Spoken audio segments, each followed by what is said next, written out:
Got a chance to see the new Eddie Murphy Keke Palmer movie? The Pickup.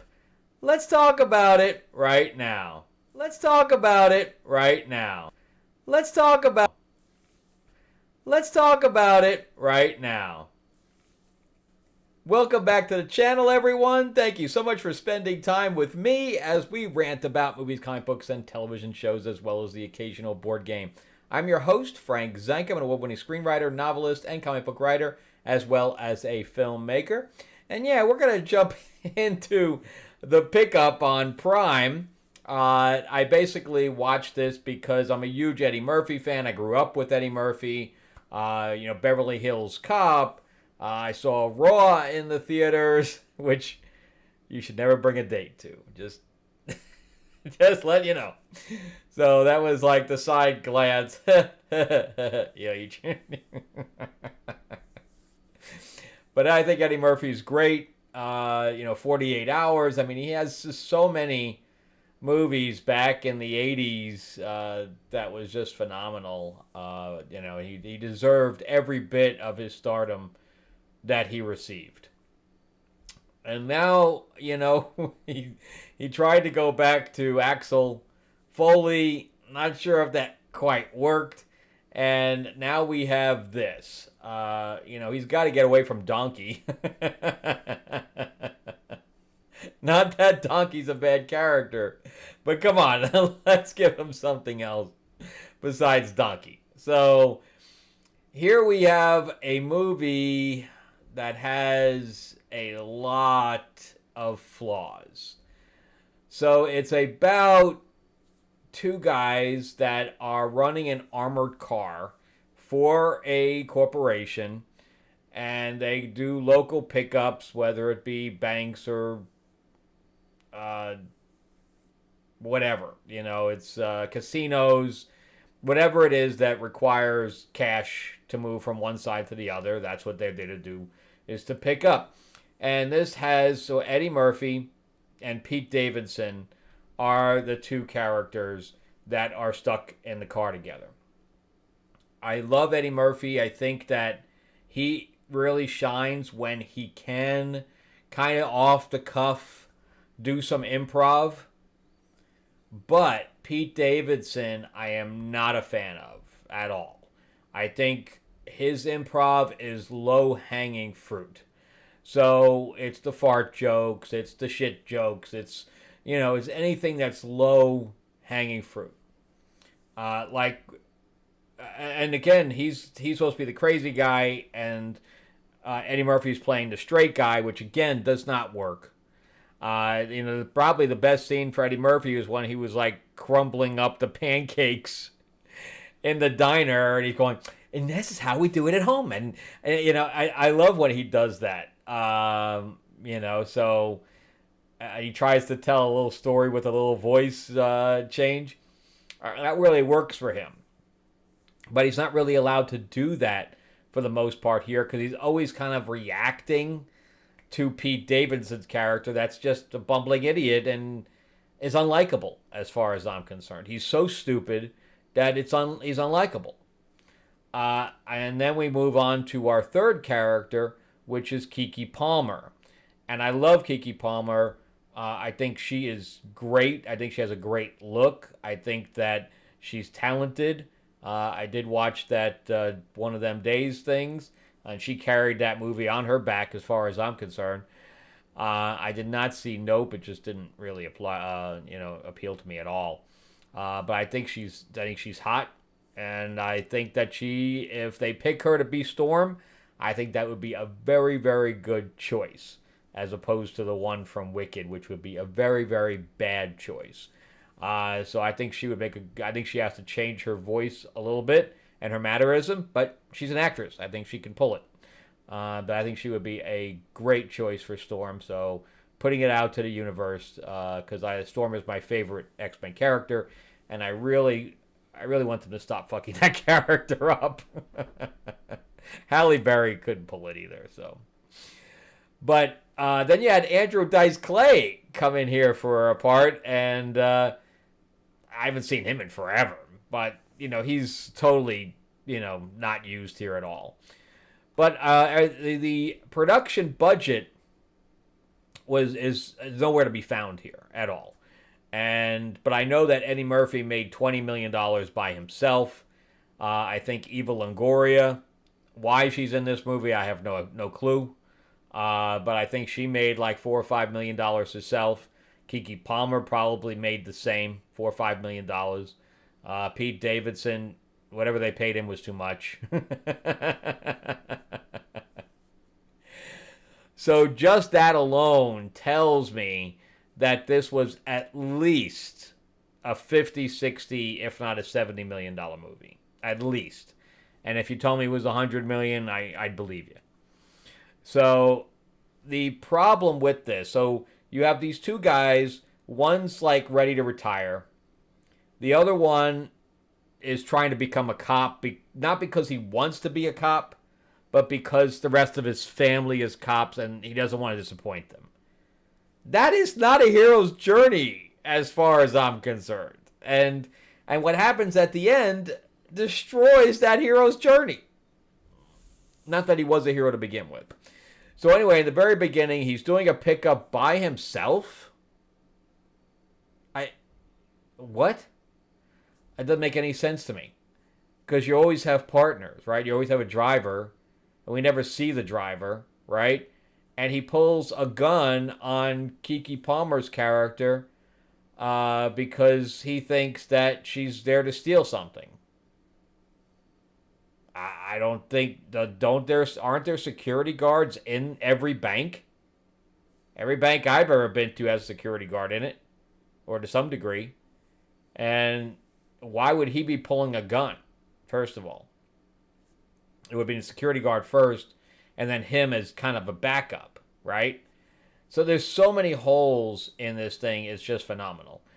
But anyway, we find out later that Keke Palmer is there to steal something. I don't want to go into the plot or into the specifics of the plot, but she's there to steal something, and she needs them, and they become her hostages. It's not even accomplices; it's hostages. But anyway, there's a lot of money involved with what she's trying to do. Okay, there's the basic plot. So this is directed by Tim Story, who is a director that has a long list of credits, from Fantastic Four, Rise of the Silver Surfer, which I liked, to Barbershop, and a million things in between. The Blackening or whatever else. Obviously that's not for me, but and I've heard some bad things about that. So I'm not really putting this on the director. I'm really not. I think that he was left with an impossible situation. I don't even know why he took on this project with the amount of problems. I know why he took it. It was all about money. They said, "Here's $10 million. You want to direct the movie?" He's like, "Okay."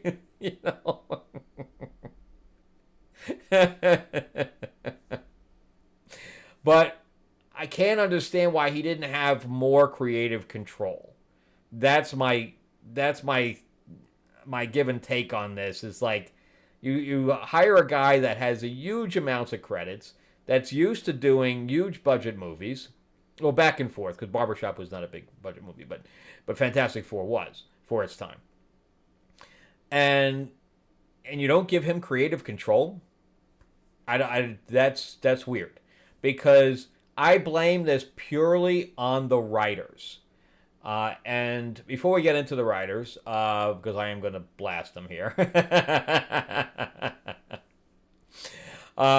Remember, too, that I'm a writer myself. But remember to give me a like, give me a thumbs up if you can. If you can subscribe, please do. Ring that bell, ding, ding.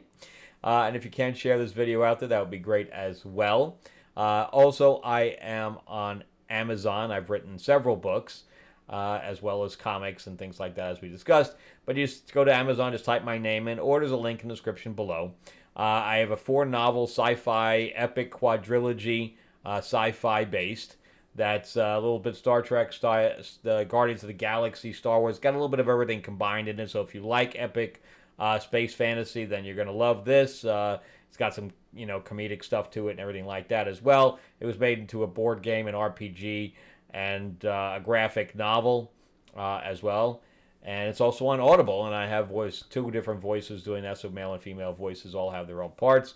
And everything that I have is also on Kindle, so you'll check out my YA fantasy Tales of Ravenor, the Iron Witch. So if you like Game of Thrones and stuff like that, this skews a little bit. The characters are younger in here, but we have dragons and griffins and all that stuff. We have a full magic system in it and stuff like that as well.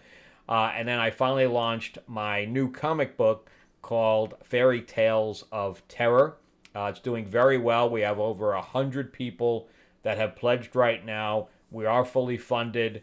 Hoping to get to 5,000. We've only been launched for less than a week. I'm hoping to break 5,000 by the time we end the week. And we're unlocking stretch goals right and left. I have a Psycho Cinderella. I have a killer Captain Hook running around New York City. They come out of books. They're being chased by Tiger Lily from Neverland, who I made like a badass with a bow, tomahawk, the whole bit. And they have a nefarious scheme, which we really don't know what it is right now. So there's a little bit of mystery to it. But anyway, it's lots of fun. Check out the QR code here or the link in the description below. And pre-order yours, and we're unlocking stretch goals, which means free stuff for everybody. The more we go up, the more free stuff there'll be. All right, so let's jump back into the pickup and talk about these writers. Because being a writer myself, I cannot condone, huge plot holes. And especially when these guys are getting paid, probably, all right, this is how writers get paid. On an average, it's about 3% of the budget. Okay, so I'm doing my own budgets. That is the general rule of thumb that's used. So if you have a $50 million movie, then, they're making, what's 1% of that? Like 500 grand? Let's see, 50 times 0.03. So they probably made about $1.5 million for this script. Probably combined. If not, then they just raised it, and maybe they raised it to $2 million, gave them $1 million apiece. Whatever. Either way, they were totally overpaid. Everybody hates this movie. The audience score on Rotten Tomatoes is practically the same as the critic score, and it's just everybody hates it. Okay? So that tells you that this is just a poor movie. I'm going to give you my own rating as well. Here's the problems with it. Okay? And I'm going to go into a little bit of the plot here because this show. So again, I already told you about the problem at the beginning, right? Then they tell their boss to fuck off I don't know how many times. So that he says we lost the contract for him pulling the gun in the beginning, right? He says it on the radio. He says, "You asshole, I lost the contract for all those banks," which I find very hard to believe. Nobody was hurt. She wasn't even pressing charges. I don't know why and if he pulled a gun and he shouldn't have, then that's a training thing. And of course he shouldn't be a cop. I mean, that's a kind of a given. But anyway, she ends up taking them hostage, right? But at one point she uses Eva Longoria's character, which is Eddie Murphy's wife, and they have no chemistry whatsoever. I mean, none. And I don't believe that these people were married one day, much less 10. I wasn't even buying that they went on a date. So anyway, Keke Palmer says, "Oh, if you don't do what I tell you, I have a guy in front of her house or your house, and they're going to kill her." Meanwhile, it's their anniversary or whatever. And there's some kind of a ring. I guess he has the ring reset or something, but it's never really discussed what he's doing with the ring. Eventually, Eva Longoria ends up with them in the truck, right? Therefore, there's nothing that limits them from doing anything. So then they have to go into a place, right, where the actual thievery is going to happen, where they're actually having the heist, right? So it's only her and Eddie Murphy in there, right? And they're with so much security in this casino, it's crazy, right? So meanwhile, Eva Longoria and Pete Davidson are still in the truck with no guards, no nothing. All Eddie Murphy has to say is, she's trying to rob the place. She has me hostage. She has my people in the truck. And the movie's over. They're going to take her and she's gone. With no repercussions whatsoever. They still have the truck. Everything's fine. At one point, too, they're trying to stop. Oh, yes, it's crazy. They're trying to stop them, being behind them. And they're literally throwing the money out the back. What? What? You're throwing the money out of the back of the truck? That is insane. Then the mechanic fixes the truck, right? And somehow other people, the other people that are chasing them, end up just opening the door and getting in the truck. But the guy just fixed the locks. It's an armored truck. How'd they just walk in?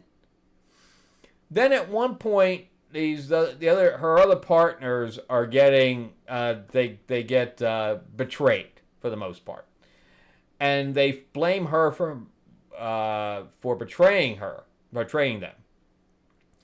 But her car had just gone off to the side of the road and exploded to the point where Eddie Murphy and Pete Davidson thought she was dead, but her partners knew she was alive.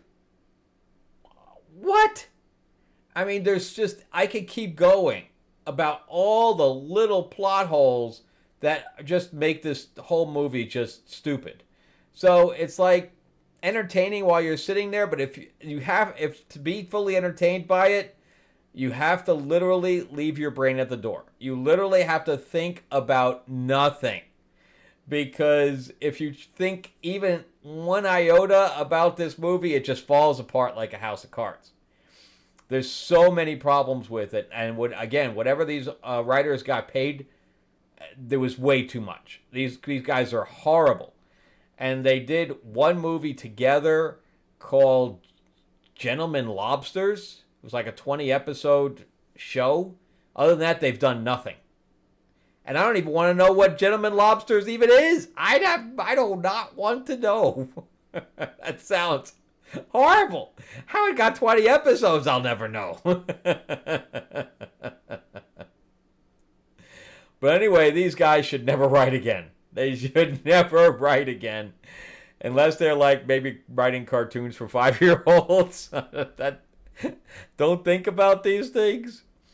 But yeah, so that's my 2 cents on this movie. If you do watch it, just know that it's completely stupid and does not even require your full attention. But again, I don't blame it on Tim Story. I just think that he was left with a really, really bad script. And when he told these guys to, improv, Pete Davidson, had just pulled the low-hanging fruit, and Eddie Murphy I think he was just there for a paycheck, man. I don't think he gave a shit one way or another. And Keke Palmer's character is she's a villain. She's a villain. They try to make her into a hero, but it doesn't work. It doesn't work. Anyway, let me know what you guys think. Did you guys like it? Did you watch it? Did you suffer through it? Did you say, screw this, I'm going to turn it off? Let me know. All right, give me a like. Give me a thumbs up if you can. If you can, subscribe, please do. Ring that bell, ding, ding. Share this video out there. Remember, too, that I am on Amazon. You can just type my name in, or you can click the link in the description below. Also, definitely jump into Fairy Tales of Terror. Again, we're fully funded. It's a fun book, and the artwork is phenomenal. I didn't do the artwork, so I can say it's phenomenal. The writing's great, too, man. But we're unlocking free stuff right and left. We're about to unlock a miniature figure, an STL of Psycho Cinderella. It's going to be great. Check out the QR code here or link in the description below. Thanks for watching, guys. You guys have an awesome week. Psycho Cinderella